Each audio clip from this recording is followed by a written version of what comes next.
So, what's going on guys, Kades here, and welcome back to a brand new video. For today I will show you the best Barbarian starter and endgame build in Diablo 4. So, at the start I will explain how to play this class. Then we will look into the best skills, rotations, what gems and gear to use, so you would get the highest damage possible and much more. Yo, can everyone in my house stop using the Wi-Fi for a second? I just wanna play some Diablo 4, why am I lagging so bad? Look at that delay, this is absolutely horrible. Alright boys, let's get rid of that ping, let's launch the app. Okay, so we want to select to boost Diablo. Alright, let's see what ping can we get. I think that my ping was around like 200 and wow, it right now shows 10 to 20. Okay, right, let's hop in the game and see if it actually changed. Look at this ping. I can now finally stop worrying about dying in hardcore to a lag spike or a disconnection. So yeah guys, this is how you fix lag. And you can download the gear up from the link in the description box and pinned comment. And as you can see, we are running Diablo 4 right now, and it's taking our ping all the way down to 50 or sometimes even lower. I think that the highest my ping ever goes is normally about 58. But normally if my parents are using the internet, and as you saw at the beginning of the video, then my ping was absolutely through the roof. And now as you can see, the software improved my ping by like 2 to 300%, and that's insane. So Gear Up is super easy to use, and it actually shows you the percentage of how much it's actually helping your game. Now the rest of this video I'm going to be using Gear Up because my ping is literally insane right now. If your ping is already low and you download Gear Up, obviously the effect won't be that noticeable.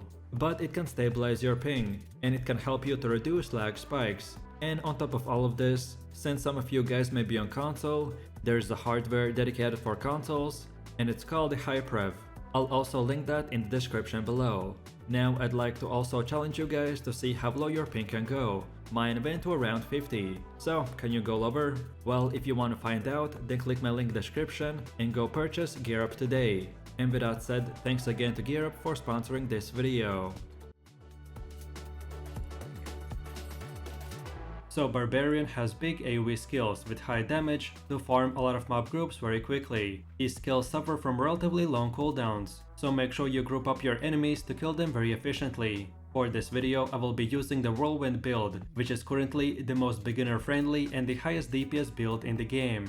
And this build guide is split into two parts. So the first part is a whirlwind leveling build, so to go from level 1 to 50, and then the second part is the full endgame build, which requires at least level 50, so depending on which level your character has, you can skip forwards or watch both builds, so you would know what should you use later in the game. So with that said, let's move over to the leveling build. So to start off from getting to level 3, we have to put 2 points into these two nodes. Then from level 4 to 7 we spend 4 points in here. Then from level 8 to 20 we will get 13 points, which we want to use by getting all of these nodes. And of course, don't forget that when you reach level 15, you should place your two-handed sword in your technique slot to apply bleeds and slows. Then from level 21 to 34, we will get these 14 points, which we should use by unlocking and upgrading all of these nodes. And then lastly, from level 35 to 49, we will get these 15 skill points, which we should spend on these specific nodes. And then finally, don't forget about your renown, which after you gather all the renown in the game, you will get 10 extra skill points. I recommend to spend them towards your leveling progression, which I explained just a second ago. And then in the endgame, I will show you later where to spend your 10 leftover skill points. Then as far as leveling up in Diablo 4 goes, it is very similar to other MMOs. So for the most part, this will mean that you have to constantly replace one rare item with a better one, all the way up to level 50. Since Whirlwind build requires a slashing weapon, that is the only slot where the DPS matters. All the other weapons we will only equip for stats, to increase our one single weapon's damage even more. The stats to look out for a one-handed weapon are critical strike damage, damage to close, damage to slowed and sockets. And then for the two-handed weapon, the slashing only DPS, for skill damage, critical strike damage and sockets. And of course only upgrade the weapon that you're using for the whirlwind at the blacksmith and then socket them with sapphires. Then for your clothes, the armor pieces typically grant us defensive and utility stats, except the gloves which offer offensive stats. So for your helmet, try to get a cooldown reduction, skill ranks and strength. Then for armor, get the life, strength and armor. Then for gloves, get plus stats to the whirlwind and critical strike chance. Then for pants, get life or strength. And then for boots, get movement speed or strength. And then lastly, for your jewelry, try to get amulets with defensive skill ranks, Fury cost reduction, damage and movement speed. And for rings, get the critical strike chance, critical strike damage, physical damage, and damage to slowed enemies. An important thing to note is that you don't need to upgrade armor or jewelry while leveling. I only recommend to socket armor with rubies and jewelry with skulls, and for the rest of the things, save all of your upgrades for your level 50 build. So then in my final summary for your leveling build, our gameplay loop consists of generating fury by using Rallying Cry, then we use the leap and lunging strike skills, to then lastly use the whirlwind ability to decimate any monster in our way. And then lastly, we want to save our Call of the Ancients for the elite and bosses, and if needed we can kite them around until our cooldown is back up, and that's it. So now let's move over to the second part where I will show you your endgame build. By this point you should be familiar with the whirlwind playstyle, what gear stats you should look out for and etc. So as I did the most explaining at the start, so I will just show you the setup that you want to use. I tested multiple setups and builds, and this one was the best one. So first of all, for your skills we want to use the War Cry, Rallying Cry, Challenging Shout, Wrath of the Berserker, Iron Skin and Whirlwind.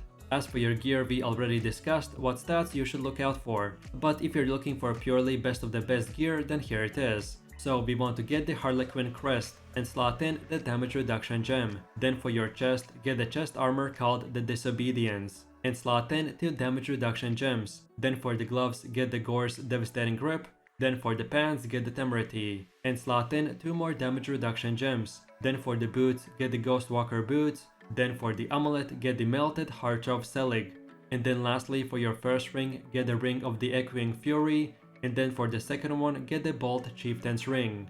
And then lastly for your weapons, we wanna get the two-handed hammer of the Dire Whirlwind and socket in 2 critical strike damage gems. Then the second weapon is the broadsword of the Berserker Ripping, and we wanna slot in 1 critical strike damage gem.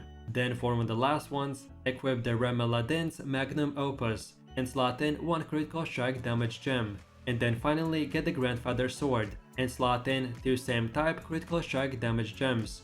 Then let's move forwards, and this is how your skill tree should look like. If you just came from the leveling build, then this is very similar. So again, just copy these exact same upgrades, and again, don't forget that by gathering all the renown in the game, you will get 10 extra skill points. And then finally we have come to the paragon system. At first it might seem overwhelming, but if you're like me who's played the previous Diablo games, then this is quite self-explanatory. So starting off, this is how your first 26 points should be spent. Then this is how it should look like at 62 points. Then this is how it should look like around 92 points. And then lastly, this is our final goal at around 109 points. Another new major feature of Paragon board are the glyphs, which are inserted into sockets, and they will provide massive bonuses that scale with your stats. You can level up your glyphs by successfully completing nightmare dungeons. And here are my top 6 favorite ones. So we have the Exploit, Vrad, Martial, Territorial, Undaunted and the Imbiber. So then in my summary, the Whirlwind Barbarian is a very straightforward build that is very fun and does massive amounts of AoE damage. So then for your gameplay loop, it is very similar for both builds. We just want to start by simply spamming the Rallying Cry, War Cry and Challenging Shout when the monsters are very close to our character. Then afterwards we buff ourselves with the Wrath of the Berserker, and then we start channeling the Whirlwind. Remember to attack only with your main two-handed sword, because all the other weapons are only meant for extra stats. So just spin to win and have fun.